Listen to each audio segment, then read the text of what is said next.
My name is Gavin Evans, and this is my review of X. Now, this is a movie that wasn't on my radar at all. I knew it was coming out, but it was an A24 film, directed by Ty West. It didn't sound like it would be my kind of movie. But then people started talking about how much they love it. Like, everything I heard about this movie was absolutely exceptional. So I was going to see it last weekend, but then I got busy, so then I went to see it this weekend, and I have to say that I think this movie is fine. I don't think it's anything special. Now first, let's talk about the cast, beginning with Mia Goth.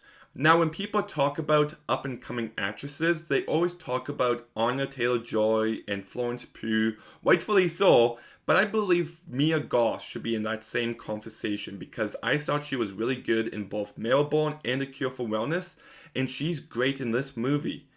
In fact, she is so good in this movie that I didn't even know until about 5 minutes ago that she also played the old lady.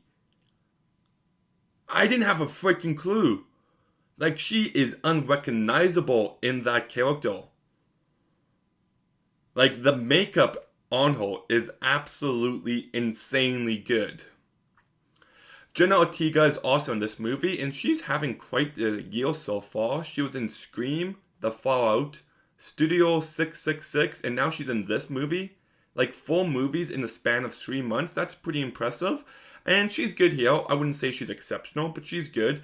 Then you've got Brittany Snow, and when I found out that was Brittany Snow, the girl from Pitch Perfect, I'm just like, really? But she is good in this movie.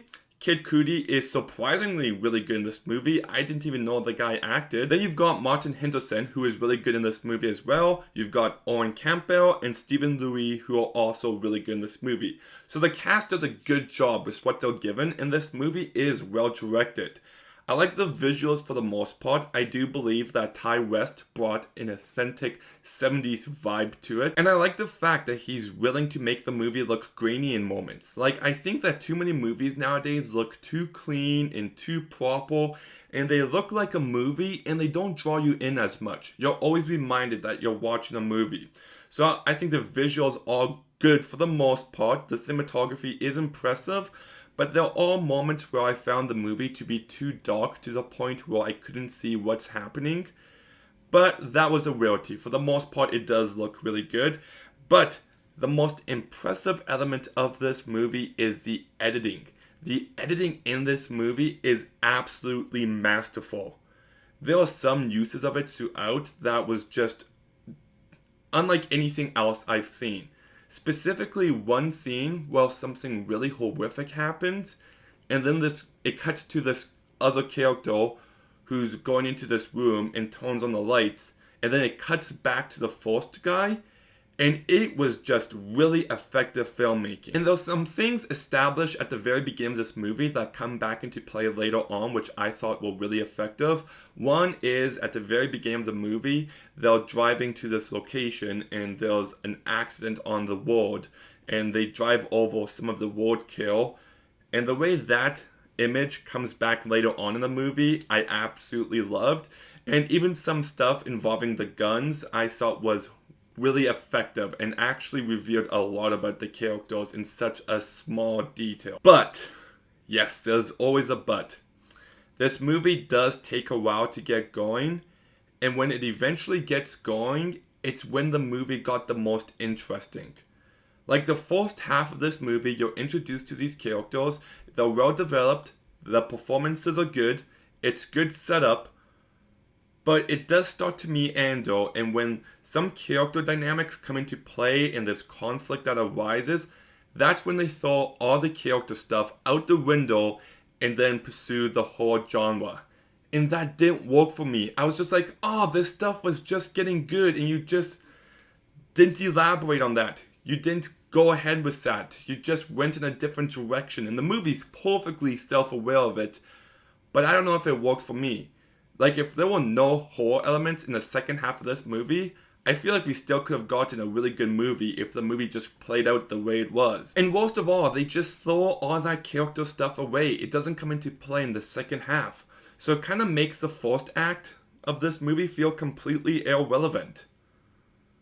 And I also think this movie is at war with itself. It doesn't know if it wants to be this slow-burn art house movie or this fun, entertaining slasher.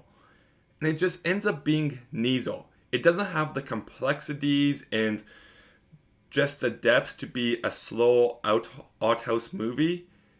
And it doesn't have the energy to be a fun slasher movie. So it's just in this awkward place in the middle where it doesn't know what it is, and it just didn't work for me. Even when the movie picks up in the second half, it still really doesn't pick up. It's still a very slow moving movie. Slow moving movie. I like saying that. Like in the span of 50 minutes, one character goes out, gets killed, then another character goes out, gets killed, then another character goes out and gets killed. And there's very few characters, and it's stretched out for such a long runtime that it just lacks any bit of energy. If you're going to be a fun or intense or just this dreadful, disturbing movie, at that point you do have to pick up the pace a bit.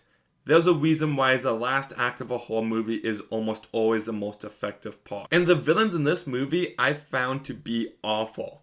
Like, they're just old people. That's it. Like, the entire time I was watching, I'm just like, punch her. One punch, they're dead. And no one seemed to want to do that. In fact, the stupidity of the characters drove me nuts. Like, there's one person who gets locked in an area, and they have all the tools with them to escape, but the guy holding her captive is like, don't you try to leave. And then she actually doesn't try to leave. And I'm just like, what? You're actually going to stay there? There's this one moment where someone has a clear opportunity near a bed to attack them, and she just doesn't choose to do so. And it's just like, it's not this big threatening figure with like the body of Jason. It's these two old people that if you go up to them and tap them in the forehead, they'll probably fall over and die. And then there's some moments where they're obviously about to kill someone, and they're just like, oh, you know what? You're just this bitch. And then of course the person gets killed. And it's just like, how did you not see that coming? Like, the stupidity, like, I know stupid people is always a thing in horror, but you've got to find the fine line between stupid enough where you can buy it and not too stupid enough to the point where you get frustrated, and they just cross that line for the entire one time. Like, I was frustrated at how stupid these people were. And then whenever this movie tries to be deeper on a thematic level, it doesn't work. There's something in here about our mortality and growing old, and I don't think that had any sort of impact. There's one scene where the song Landslide by Fleetwood Mac plays, and that is an amazing song. Like, that's one of my favorite songs ever. And I've heard lots of people talk about how powerful that moment was. And I just didn't get that from it at all. And then this movie's also trying to say something about how sexual repression results in violent urges, and I don't really agree with that or buy it even remotely. So that idea didn't work for me at all. Look, there's some things I do like about this movie. Like I said, the cast does a really good job. Ty West does a fine job directing this movie. It's impressive on a visual level.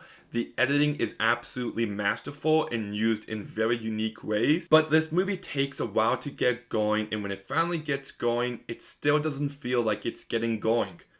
It sets up the characters for such a long period of time that by the time the characters got interesting, they just threw all that stuff away. So that just feels like wasted potential. And the movie just relied on stupid decision after stupid decision drawn out for a long period of time with this weird kind of twist at the very end, which just, I don't know what the point of it was. So I did end up feeling underwhelmed by this movie. Should you go see it? If you want to see it, then I'd say go see it. It's going to be a slight recommendation from me, but it's not as good as you've heard, as I've heard. It's just a decent horror movie. So I'm going to go ahead and give X a 5.5 out of 10. Okay, did X Gon give it to you? Let me know in the comments down below. Make sure you like, make sure you comment, make sure you subscribe. Stay tuned for some more videos soon, and Gavin out.